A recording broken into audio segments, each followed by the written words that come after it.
पर्युषण जैन धर्म का एक बेहद पवित्र पर्व है। यह केवल धार्मिक अनुष्ठान नहीं, बल्कि आत्मा की शुद्धि और जीवन में अनुशासन का अवसर भी है। पर्युषण शब्द संस्कृत से लिया गया है।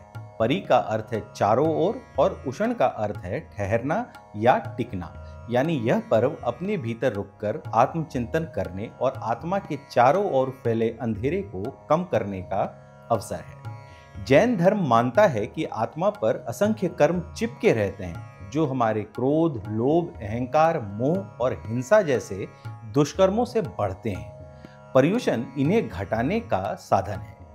इस समय जैन अनुयायी तप, संयम और स्वाध्याय के माध्यम से अपने मन और आत्मा को पवित्र करने का प्रयास करते हैं। यह पर्व दिगंबर परंपरा में 8 या 10 दिनों तक और श्वेतांबर परंपरा में 8 दिनों तक चलता है।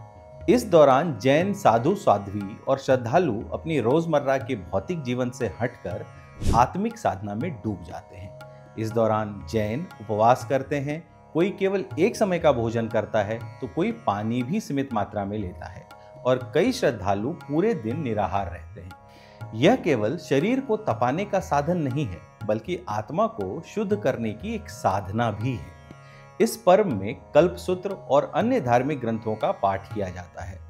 महावीर जी के जीवन, चरित्र और उनके उपदेशों पर प्रवचन होते हैं, जिससे जीवन में संयम, क्षमा और करुणा के मूल्य पुनः जागृत होते हैं।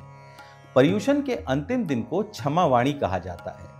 इस दिन जैन अनुयायी एक दूसरे से कहते हैं मिच्छामि दुक्कड़म, यानी यदि अगर मेरे द्वारा मन, वचन या कर्म से किसी को दुख पहुंचा हो तो मैं क्षमा चाहता हूं।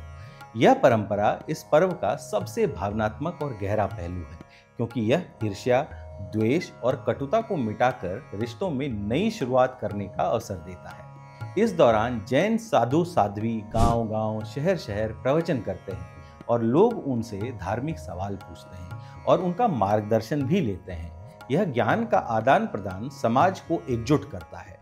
आत्मचिंतन और पश्चाताप की प्रक्रिया को जैन धर्म में प्रतिक्रमण कहा जाता है।